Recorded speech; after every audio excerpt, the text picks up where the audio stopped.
నమస్తే, welcome to my chemistry class. Last క్లాస్లో మనం గ్యాస్ స్టేట్ లెసన్ కంప్లీట్ చేసాం. ఇప్పుడు నెక్స్ట్ లెసన్ సాలిడ్ స్టేట్కి వెళ్దామండి. సాలిడ్స్ని ముఖ్యంగా రెండు వర్గాలుగా విడదీయొచ్చాడు. వీటిల్లోనైతే అంతర్గతంగా ఒక నిర్దిష్టమైన త్రిమితి నిర్మాణం పునరావృతం అవుతూ ఉంటుందో చాలా లాంగ్ రేంజ్లో, అటువంటి సాలిడ్స్ ఏమో స్ఫటిక పదార్థాలు లేదా క్రిస్టలైన్ సాలిడ్స్ అని అంటాం. అంటే చాలా విస్తృతిలో ఒక క్రమమైన త్రిమితి నిర్మాణం పునరావృతం అవుతున్నట్టుండే సాలిడ్స్ని క్రిస్టలైన్ సాలిడ్స్ అంటాం. అలా కాకుండా అంతర్గతంగా ఒక క్రమమైన త్రిమితి నిర్మాణం లేని సాలిడ్స్ ఏమైనా ఉన్నాయనుకోండి, వాటిని ఏమంటామంటే అమార్ఫస్ సాలిడ్స్ అంటాం. ఈ అమార్ఫస్ సాలిడ్స్ లేదా అస్ఫాటిక పదార్థాలు అనే వాటిని సూడో సాలిడ్స్ అంటే మిథ్యా ఘన పదార్థాలు అని అనొచ్చండి, లేదా సూపర్ కూల్డ్ లిక్విడ్స్. వాయు పదార్థాలు కూలింగ్ చేస్తే లిక్విడ్స్గా మారాయండి, లిక్విడ్స్ని కూల్ చేస్తే ఘన పదార్థాలుగా మారుతాయండి. ఈ ఘన పదార్థాలుగా మారే ప్రక్రియలో అవి స్ఫటికీకరణం చెందుతాయి. స్ఫటికీకరణం అంటే ఒక రెగ్యులర్ క్రమమైన పద్ధతిలో త్రిమితీయంగా చాలా ఎక్కువ రేంజ్లో పునరావృతం అవుతున్న నిర్మాణం ఉండాలండి. బట్ అటువంటి స్ఫటికీకరణం చెందకుండా అణువులన్నీ కూడా దగ్గరగా వచ్చేసో, లేదా అయాన్లన్నీ దగ్గరగా వచ్చేసో దృఢత్వాన్ని సంతరించుకున్నది అనుకోండి, అది పూర్తిగా సాలిడ్గా మారినట్టు కాదండి. కాబట్టి అస్ఫాటిక పదార్థాలను ఏమంటామంటే సూపర్ కూల్డ్ లిక్విడ్స్ లేదా బాగా చల్లబరిచిన ద్రవ పదార్థాలను కూడా అంటారు. సో ఈ స్ఫటిక పదార్థాలు అస్ఫాటిక పదార్థాలకు మెయిన్ డిఫరెన్సెస్ కానీ చూసామంటే, స్ఫటిక పదార్థాల్లో వాటి యొక్క భౌతిక లక్షణాలు ఖచ్చితమైన విలువలను కలిగి ఉంటాయండి. అస్ఫాటిక పదార్థాల యొక్క భౌతిక లక్షణాలు ఖచ్చితమైన విలువలు ఉండకుండా ఒక రేంజ్లో ఉంటాయండి. ఉదాహరణకి ద్రవీభవన స్థానం తీసుకున్నాం అనుకోండి, స్ఫటిక పదార్థం అయితే దాని యొక్క ద్రవీభవన స్థానం ఖచ్చితమైన విలువ ఉంటుందండి. అంటే ఆ స్ఫటిక పదార్థం ఫర్ ఎగ్జాంపుల్ 130 డిగ్రీల దగ్గర మెల్ట్ అవ్వాలంటే మీరు ప్యూరెస్ట్ పదార్థాన్ని ఎక్కడి నుంచి తీసుకొచ్చి మెల్ట్ చేసినా కానీ ఎప్పుడు కూడా 130 డిగ్రీ సెల్సియస్ దగ్గరే మెల్ట్ అవుతుందండి. అదే మీ దగ్గర ఉన్న ఒక ప్లాస్టిక్ ద్రవీభవన స్థానం 90 డిగ్రీలని మీకు ఎవరైనా చెప్పారనుకోండి, ఆ ప్లాస్టిక్ని మీరు మెల్ట్ చేద్దాం అనుకుంటే అది కరెక్ట్గా షార్ప్గా 90 డిగ్రీస్ దగ్గర మెల్ట్ అవ్వదండి. ఒక range of temperatures some 70 degrees నుంచో ఎక్కడి నుంచో 100 డిగ్రీస్ దాకా మెల్ట్ అవుతూనే కనబడుతుంది. So sharp melting points are sharp ద్రవీభవన స్థానాలు అనేవి అస్ఫాటిక పదార్థాలకు ఉండవండి. అలాగే ద్రవీభవన గుప్తోష్ణం అంటే ద్రవ స్థితిలోకి మార్చడానికి ఒక పదార్థం కావాల్సిన ఉష్ణరాశిని చూసారంటే దాని ద్రవీభవన గుప్తోష్ణం అంటాం. దీని విలువలు కూడా స్ఫటిక పదార్థాలకైతే ఖచ్చితమైన వాల్యూస్ ఉంటాయండి, అస్ఫాటిక పదార్థాలకు ఖచ్చితమైన విలువలు ఉండవు. అలాగే సమదైశకత విషమదైశకత అని ఒక అంశం ఉందండి. స్ఫటిక పదార్థాల యొక్క భౌతిక లక్షణాలు విషమదైశకతను కలిగి ఉంటాయి. అస్ఫాటిక పదార్థాల యొక్క భౌతిక లక్షణాలు సమదైశికతను కలిగి ఉంటాయి. ఏంటండి సమదైశికత విషమదైశికత అంటే? అన్ని దిశల్లోనూ కూడా సమానంగా ఉన్నట్టయితే ఆ భౌతిక లక్షణం సమదైశికతను కలిగి ఉందని అంటాం. ఒక గాజు బ్లాక్ని తీసుకొని, ఒక గాజు దెమ్మని తీసుకొని మీరు రిఫ్రాక్టివ్ ఇండెక్స్ కట్టారనుకోండి, ఏ డైరెక్షన్లో రిఫ్రాక్టివ్ ఇండెక్స్ కట్టినా మీకు ఒకే విలువ వస్తుంది. అదే ఒక క్వార్ట్జ్ యొక్క రిఫ్రాక్టివ్ ఇండెక్స్ మీరు కట్టారనుకోండి, క్వార్ట్జ్ అనేది స్ఫటిక పదార్థం. మీరు ఆ రిఫ్రాక్టివ్ ఇండెక్స్ కట్టిన డైరెక్షన్ బట్టి దాని విలువ ఉంటుందండి. సో డైరెక్షన్ బట్టి ఈ విలువ మారిపోతుంది అనుకోండి, దాన్ని ఏమంటామంటే విషమదైశికత అని అంటాం. అలాగే స్ఫటిక పదార్థాల యొక్క థర్మల్ కండక్టివిటీ, అలాగే ఎలక్ట్రికల్ కండక్టివిటీ అంటే ఉష్ణవాహకత విద్యుత్ వాహకత విలువలు కూడా మనం మెజర్ చేస్తున్న డైరెక్షన్ బట్టి మారిపోతాయండి. అస్ఫాటిక పదార్థాలకు ఎలా ఉండదని, అస్ఫాటిక పదార్థాలకు ఏ డైరెక్షన్లోనైనా ఒకేలా ఉంటుంది. దీనికి కారణం ఏంటంటే స్ఫటిక పదార్థాల అంతర్గతంగా ఉంది నిర్మాణం చూసినట్లయితే, ఫర్ ఎగ్జాంపుల్ ఒక లైట్ రే వెళుతుంది అనుకోండి, వాటి యొక్క త్రిమితి క్రమమైన నిర్మాణం ఉండడం వలన ఎక్స్ డైరెక్షన్లో ఉన్న నిర్మాణం వై డైరెక్షన్లో ఉండదండి, వై డైరెక్షన్లో ఉన్న నిర్మాణం జెడ్ డైరెక్షన్లో ఉండకపోవచ్చండి. కాబట్టి ఆ వెళుతున్న రే దాని చుట్టూ ఉన్న ఫేస్ చేసే ఎన్విరాన్మెంట్ ఉంది కదండి, ఎన్విరాన్మెంట్ స్ఫటిక పదార్థాల్లో డైరెక్షన్ బట్టి మారిపోతుందండి. అస్ఫాటిక పదార్థాల్లో ఆన్ అన్ యావరేజ్ ఏ డైరెక్షన్లో చూసినా కానీ ఇంచుమించు ఒకే రకమైన నిర్మాణం ఉంటుందండి. కాబట్టి అస్ఫాటిక పదార్థాల్లో యావరేజ్లో నిర్మాణం సమానంగా ఉండడం వల్ల సమదేశికత లక్షణం చూపిస్తాయి. స్ఫటిక పదార్థాలు డైరెక్షన్ బట్టి అంతర్గత నిర్మాణం మారుతుంది కాబట్టి డైరెక్షన్ బట్టి డిపెండెంట్ ప్రాపర్టీస్ ఉంటాయండి. కాబట్టి స్ఫటికాలన్నీ కూడా విషమ దైశకతని ఎనిసోట్రోపీ లక్షణాన్ని చూపిస్తాయండి. వేరే అస్ఫాటిక పదార్థాలు ఐసోట్రోపీ లేదా సమదైశికత లక్షణాన్ని చూపిస్తాయండి. అలాగే స్ఫటిక పదార్థాలను ఎప్పుడైనా మనం కట్ చేసాం అనుకోండి, కట్ చేసినప్పుడు కరెక్ట్ ఎడ్జెస్ ఉండేటట్టుగా కట్ అవుతాయండి. అంటే స్ఫటిక తలాలు పేరెంట్ మెటీరియల్ ఎలాగైతే తలాలు ఉంటాయో అలాగే కట్ చేసిన తర్వాత కూడా పర్టికులర్గా ఎడ్జెస్ వచ్చేటట్టుగా కట్ అవుతాయి. అస్ఫాటిక పదార్థాలను మనం కట్ చేసాం అనుకోండి, రఫ్ ఒక అనీవెన్గా కట్ అవుతూ ఉంటాయండి. ఎలా కావాలంటే అలా కట్ అవుతాయి, కరెక్ట్గా ఎడ్జెస్ కింద కట్ అవ్వండి అస్ఫాటిక పదార్థాలు. ఇవి అస్ఫాటిక పదార్థాలకి స్ఫటిక పదార్థాలకి కొన్ని డిఫరెన్సెస్ అండి. అస్ఫాటిక పదార్థాలని యాక్చువల్గా సాలిడ్స్గా పరిగణించే అవసరం లేదండి. వీటిని ఏమంటామంటే సూపర్ కూల్డ్ లిక్విడ్స్ అని అంటాం. ప్రీవియస్ క్లాసెస్లో మీరు సాలిడ్ స్టేట్కి సంబంధించి కొన్ని ముఖ్యమైన అంశాలు విని ఉంటారండి. స్ఫటిక జాలకము, ప్రాదేశిక జాలకము, యూనిట్ సెల్, ఇలాంటి పదాలు విన్నారు కదండి. అంటే స్ఫటికం యొక్క అంతర్నిర్మాణం ఒక క్రమమైన త్రిమితీయ నిర్మాణాన్ని కలిగి ఉంటుంది. ఇది ఒక రకమైన ప్యాటర్న్ ఏదో రిపీట్ అవుతున్నట్టుగా కనబడుతుందండి. మరి ఈ స్ఫటికం యొక్క నిర్మాణాన్ని ఖచ్చితంగా వివరించగల స్ఫటికంలోని అతి చిన్న త్రిమితీయ భాగాన్ని ఏమంటాం అంటే మనం యూనిట్ సెల్ అని అంటాం. యూనిట్ సెల్కి రకరకాల ఆకారాలు ఉండొచ్చండి. యూనిట్ సెల్లో ఉన్న అణువుల యొక్క అయాన్లు లేదా పరమాణువుల యొక్క సంఖ్యను బట్టి, అంటే 3 రకాల స్ఫటికాలు ఉండొచ్చు. అయానిక్ స్ఫటికాలు ఉండొచ్చు, కోవలెంట్ స్ఫటికాలు ఉండొచ్చు, అటామిక్ స్ఫటికాలు ఉండొచ్చు. అంటే యాటమ్స్ డైరెక్ట్ స్ఫటిక జాలకంలోని స్థానాల్లో ఉంటాయి. అంటే ఏ స్ఫటికానైనా తీసుకున్నట్లయితే అంతర్గతంగా అనేకమైన పార్టికల్స్ ఉన్నాయి. ఇవి రెగ్యులర్ నిర్మాణంలో ఉన్నాయి. ఈ రెగ్యులర్ నిర్మాణాన్ని వివరించగల అతి చిన్న త్రిమితీయ భాగాన్ని ఏమంటాం అంటే యూనిట్ సెల్ అని అంటాం. యూనిట్ సెల్ యొక్క కొలతలకు సంబంధించి ముఖ్యమైన 3 అంశాలుగా ఏం చెప్తారంటే ఫేస్ యొక్క లెన్స్ అండి, అంటే XYZ అక్షాల మీద యూనిట్ సెల్ యొక్క పొడవు, వెడల్పు, ఎత్తులు, వీటిని ABC అని చూపిస్తామండి. అలాగే తలాల మధ్యలో ఉండే కోణాలని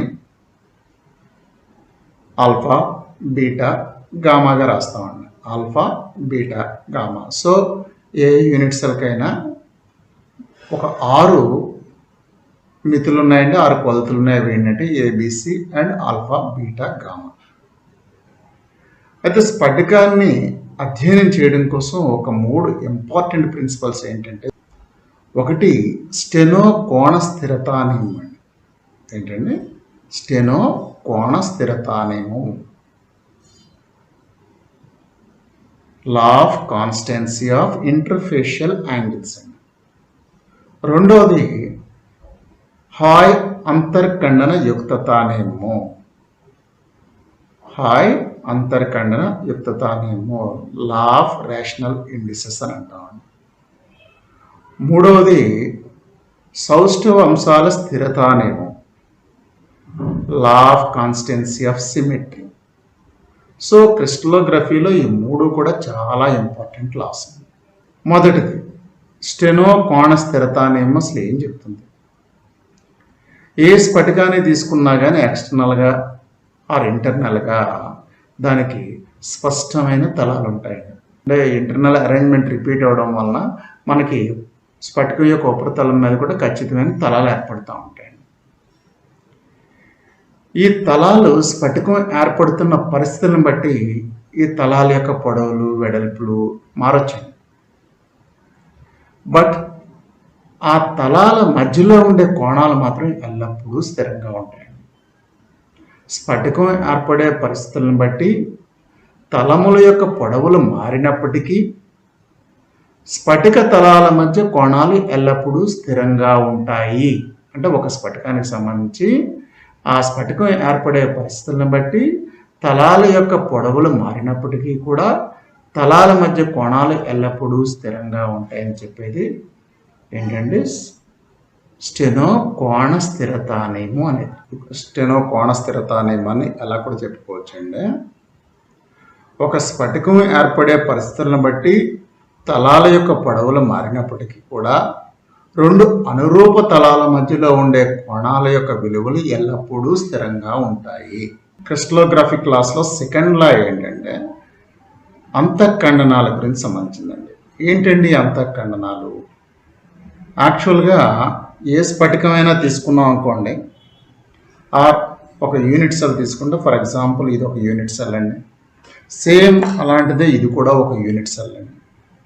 సో ఒక క్యూబిక్ షేప్లోని యూనిట్ సెల్స్ అనుకుంటే ఇందులో ఫర్ ఎగ్జాంపుల్ ఇది ఆరిజిన్ అనుకోండి, ఈ పాయింట్ ఆరిజిన్. ఇలా వెళితే ఇక్కడ ఒక యాటమ్ ఉంది, ఇలా వస్తే ఇక్కడ ఒక యాటమ్ ఉందండి ఈ బాటంలో. సో ఈ రెండు చోట్ల కూడా రెండు యాటమ్స్ ఉన్నాయనుకోండి, ఇది ఆరిజిన్, ఇది నా వైపు ఉన్నది ఆరిజిన్ అండి. సో ఈ కార్నర్లో రెండు యాటమ్స్ ఉన్నాయి, అలాగే ఈ పైన ఒక యాటమ్ ఉందనుకోండి. ఇప్పుడు ఈ మూడు పాయింట్స్ ఏర్పరుస్తున్న ఒక తలం చూసారండి. నా వైపు ఉన్నది ఎక్స్ అక్షం అనుకుంటే ఎక్స్ అక్షం మీద ఇక్కడ అంతఃఖండనం చేస్తున్నట్టండి, వై అక్షం మీద ఈ పార్ట్లో అంతఃఖండనం చేస్తుందండి, అక్కడ టచ్ అవుతుంది కాబట్టి. అలాగే జెడ్ అక్షం మీద ఈ పార్ట్లో అంతఃఖండనం చేస్తుందండి. ఈ ప్లేన్ అలా పోతుంది, ఎక్స్ అక్షం మీద, వై అక్షం మీద, జెడ్ అక్షం మీద ఎక్కడెక్కడ అంతఃఖండనాలు చేస్తుందో ఆ పాయింట్స్ని కలుపుతూ ఒక ప్లేన్ గీసాం అనుకోండి. అది చేసే అంతఃఖండనాలు ఆ ప్లేన్కి సంబంధించి ఇక్కడేమో ఫర్ ఎగ్జాంపుల్ ఇది యూనిట్ లెంత్ అయితే 1 అంటాం, ఇదొక యూనిట్ లెంత్ 1, ఇదొక యూనిట్ లెంత్ 1 అయింది. అదే ఇంకో ప్లేన్ ఇక్కడొక యాటము, ఇక్కడొక యాటము, ఇక్కడొక యాటమ్ ఉందాం కూడా మనం బ్లూ కలర్తో ఒక ప్లేన్ గీసాం. బ్లూ కలర్ కనబడుతుందండి, బ్లూ కలర్ ప్లేన్. ఈ బ్లూ కలర్ ప్లేను ఈ మూడు ప్లేసుల్లో ఇది ఫర్ ఎగ్జాంపుల్ ఇది 1 యూనిట్ ఏది, ఇది 1/2 అవుతుంది, ఇది కూడా 1/2 అవుతుంది, ఇది కూడా 1/2 అవుతుంది.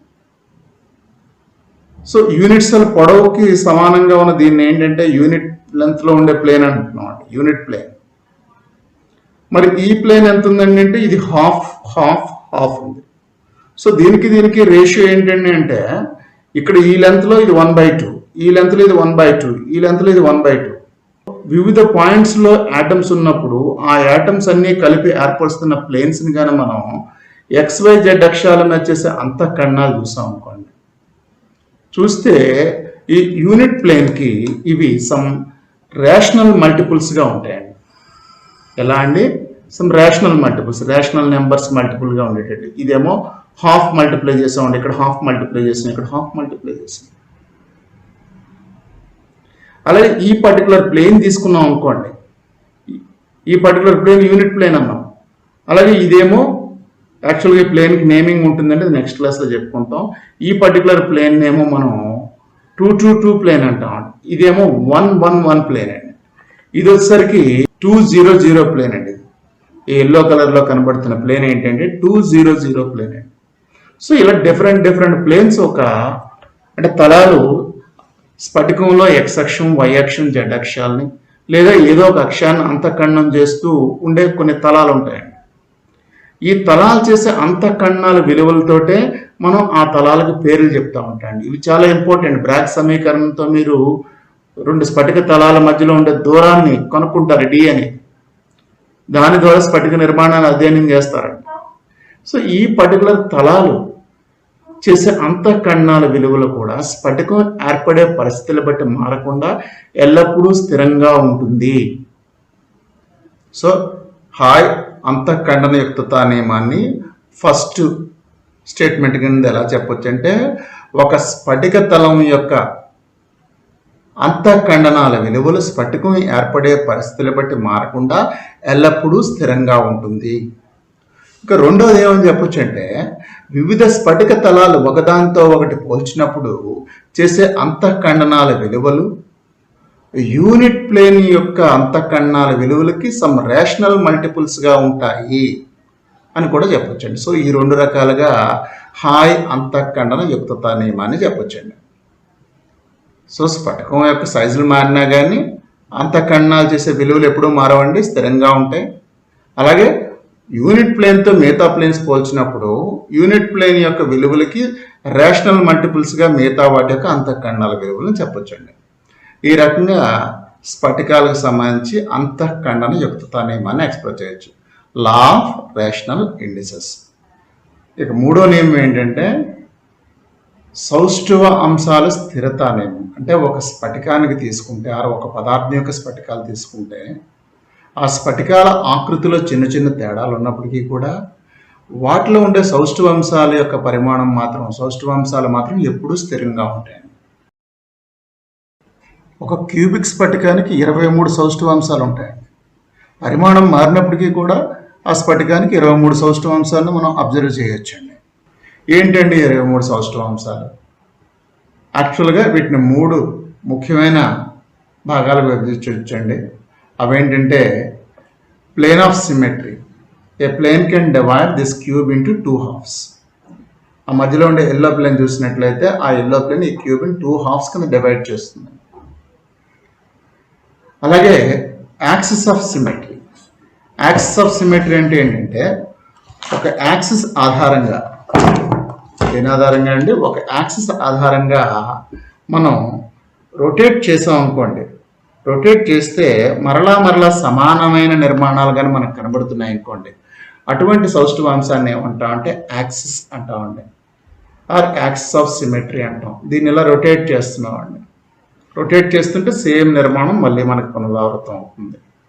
సో 360 degreesలో ఎన్ని డిగ్రీలు రొటేట్ చేస్తే మనకు మళ్ళీ సేమ్ నిర్మాణం వస్తుంది అనే దాన్ని బట్టి ఆ యాక్సిస్కి పేరు కూడా పెడతామండి. ఇక మూడోది ఏంటంటే సెంటర్ ఆఫ్ సిమెట్రీ.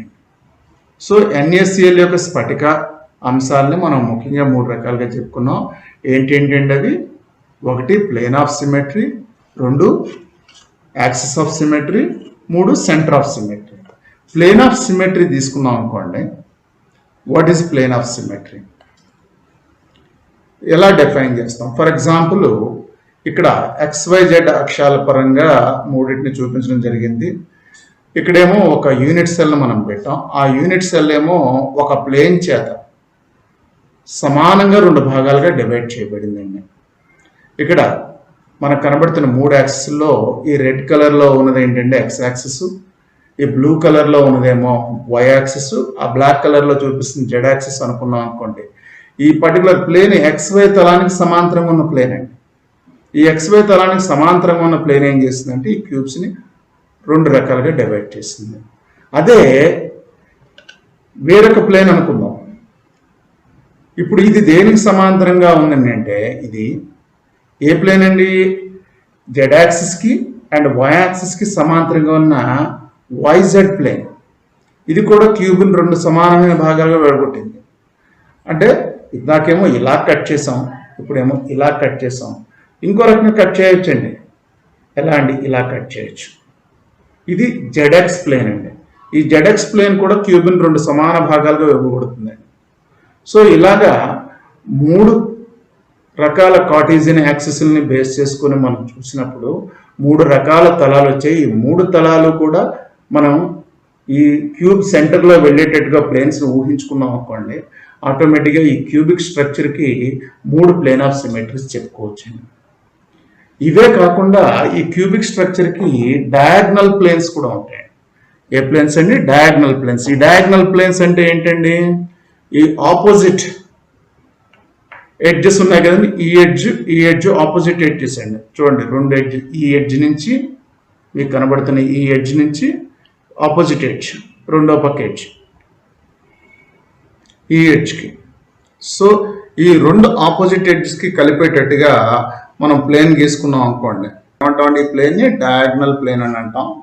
ఈ డయాగ్నల్ ప్లేన్ కూడా మనకేమో ఈ క్యూబిక్ స్ట్రక్చర్ని 2 సమానమైన భాగాలుగా విడగొడుతుందండి.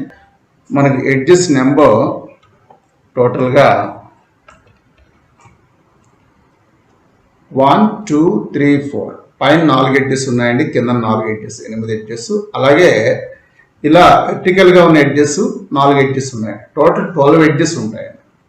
సో ఆపోజిట్ ఎడ్జెస్ని కలుపుతూ ఆపోజిట్ ఎడ్జెస్ని కలుపుతూ మనం గీసిన ఇలాంటి డయాగ్నల్ ప్లేన్స్ 12 ఎడ్జెస్ ఉన్నాయి కదా, 12/2 6 గీయొచ్చండి. ఈ ప్లేన్స్ కానీ తీసుకున్నట్లయితే అంటే ఫేస్ సెంటర్ నుంచి ఫేస్ ని మధ్యగా కట్ చేస్తూ ఆపోజిట్ ఫేసెస్ కట్ చేస్తూ ఆర్ ఈ పై తలానికి కింద తలానికి ఎదురెదురుగా ఉన్న తలాలకు మధ్యగా గీసిన సమాంతరంగా గీసిన ఈ పర్టికులర్ తలం ప్రతి క్యూబ్ని కూడా 2 సమాన భాగాలుగా విడగొడుతుంది. ఇప్పుడు మనకు ఫేసెస్ 6 ఉన్నాయి కాబట్టి 6 ఫేసెస్ ఉన్నాయి కాబట్టి 6/2 = 3. ఇలాంటి తలాలు 3 ఉంటాయండి. ఆర్ ఇలాంటి ప్లేన్స్ ఆఫ్ సిమెట్రీ 3 ఉంటాయి. అండ్ ఇలాంటి డయాగ్నల్ ప్లేన్స్ ఆఫ్ సిమెట్రీ మొత్తం 6 ఉంటాయి. టోటల్గా ప్లేన్ ఆఫ్ సిమెట్రీ వాల్యూస్ ఏంటంటే మనకి 9 ప్లేన్ ఆఫ్ సిమెట్రీస్ వస్తాయండి. ఇక రెండోది యాక్సిస్ ఆఫ్ సిమెట్రీ అండి. ఏంటండి axis of symmetry. Axis of symmetry తీసుకున్నాం అనుకోండి, ఒక ఊహారేఖ మనం ఈ తలాలకు సెంటర్ నుంచి ఆపోజిట్ తలాల గుండా పోయేటట్టుగా ఒక ఊహారేఖను గీసుకొని దాని ఆధారంగా ఈ స్ఫటికాన్ని మనం భ్రమణం చెందించాం అనుకోండి. ఫర్ ఎగ్జాంపుల్ ఇలా ఉన్న ఒక స్ఫటికాన్ని భ్రమణం చెందిద్దాం అనుకున్నాం. సో ఆపోజిట్ తలాలు ఈ తలంలోంచి ఈ తలంలోకి పోయేటట్టుగా మనం ఒక యాక్సిస్ని ఏర్పరచుకొని ఆ యాక్సిస్ ఆధారంగా భ్రమణం చెందించాం అనుకోండి. 90 degrees సేమ్ స్ట్రక్చర్ వచ్చింది, మళ్ళీ 90 degrees సేమ్ స్ట్రక్చర్ వస్తుంది, మళ్ళీ 90 degrees సేమ్ స్ట్రక్చర్ వస్తుంది, మళ్ళీ 90 degrees సేమ్ స్ట్రక్చర్ వస్తుందండి. సో ఇన్ 360 degrees రొటేషన్ మనం 4 times ఒకేలాంటి నిర్మాణాన్ని పొందగలుగుతూ ఉంటామండి. కాబట్టి ఈ రకంగా ఫేస్ సెంటర్స్లోంచి ఆపోజిట్ ఫేస్ సెంటర్స్లోంచి పోయిన ఈ యాక్సిస్ 4-fold యాక్సిస్ అంటామండి. అంటే 360 degrees ఎన్ని డిగ్రీస్ కంటే మనం రొటేట్ చేసే సేమ్ స్ట్రక్చర్ 90 degrees. సో 360/90 వేస్తే మనకు 4 వస్తుంది. దీన్ని C4 యాక్సిస్ అంటామండి. సో ఇలాంటి ఎన్ని ఉంటాయండి C4 యాక్సిస్లు? మనం లెఫ్ట్ నుంచి రైట్కి గీసుకుని ఒక యాక్సిస్ ఉంది, అలాగే టాప్ నుంచి bottom, top face bottom face కలుపుతూ మధ్యలోంచి ఒక యాక్సిస్ గీయొచ్చండి, అలాగే ఫ్రంట్ నుంచి బ్యాక్కి. సో మొత్తం 6 ఫేసెస్ ఉన్నాయి కాబట్టి 6/2 = 3. సో 3 ఏ యాక్సిస్ ఉంటాయండి? C4 axis. అంటే 90 degrees ఒకసారి తిరిగి అదే స్ట్రక్చర్ని చూపెట్టే యాక్సిస్లు ఉంటాయి. అలాగే ఇంకొక యాక్సిస్ చూద్దాం. కార్నర్స్ నుంచి పోయే యాక్సిస్ అండి. ఇది ఆపోజిట్ కార్నర్స్, ఈ కార్నర్ నుంచి కింది కార్నర్ గీసాను నేను. సో భ్రమణం చేస్తున్నాను.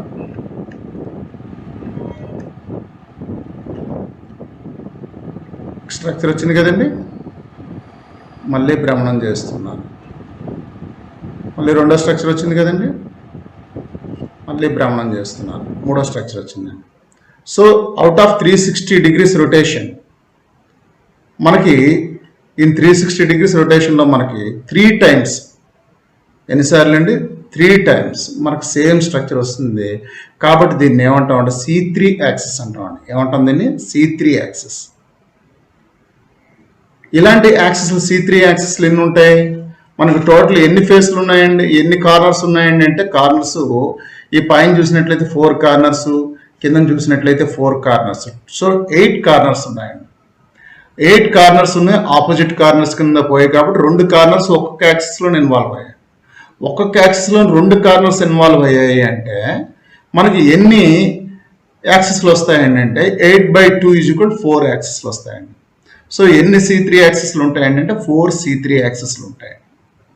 సో ఇంకా మూడో రకం ఏంటంటే ఈ ఎడ్జ్ యొక్క సెంటర్లో, ఈ ఎడ్జ్లో ఎడ్జ్ సెంటర్లో నుంచి ఆపోజిట్ ఎడ్జ్లో దాని యొక్క సెంటర్కి పోయేటట్టుగా ఉన్న ఊహారేఖ లేదా యాక్సిస్ ఏం చేస్తుందంటే మనం భ్రమణం చేస్తున్నప్పుడు సేమ్ నిర్మాణాన్ని తిరిగిస్తుందండి. నా వేలు చూడండి, స్టార్టింగ్లో మీదనుంది, నా వేలుని బేస్ చేసుకొని మీరు 1 రొటేషన్ మీరు చూడొచ్చు. సో ఈ టైంలో మీకు ఏం కనబడుతుందండి? స్ట్రైట్గా మీ వైపు ఒక ఫేస్ కనబడుతుంది. భ్రమణం చేస్తున్నాం, ఓకే, స్ట్రైట్గా మీ వైపు మళ్ళీ ఫేస్ వచ్చింది, మళ్ళీ భ్రమణం చేసాం, మళ్ళీ వచ్చేసరికి మళ్ళీ ఒకసారి వచ్చిందండి. సో మొత్తం ఎన్నిసార్లు ఒక 360 degrees నిర్మాణంలో సేమ్ స్ట్రక్చర్ రిపీట్ అయిందంటే 2 times రిపీట్ అయిందని. కాబట్టి ఈ ఎడ్జ్ సెంటర్లోంచి పోయే ఈ యాక్సిస్ని ఏమంటాం అంటే C2 యాక్సిస్ అంటాం. ఏమంటాం అండి? C2 axis. ఇలాంటి C2 యాక్సిస్లు ఎన్ని ఉంటాయండి అంటే టోటల్ ఎడ్జెస్ టాప్లో 4 ఎడ్జెస్ ఉన్నాయి, బాటంలో 4 ఎడ్జెస్ ఉన్నాయి, అండ్ వెర్టికల్గా 4 ఎడ్జెస్ ఉన్నాయి. So 12 edges. 12 ఎడ్జెస్ ఉన్నాయి కాబట్టి 12/2 = 6 యాక్సిస్లు ఉంటాయండి. ఇక ఇలాంటి యాక్సిస్లు అన్నీ కూడా ఈ స్ఫటికం యొక్క సెంటర్లో మీట్ అవుతూ ఉంటాయండి.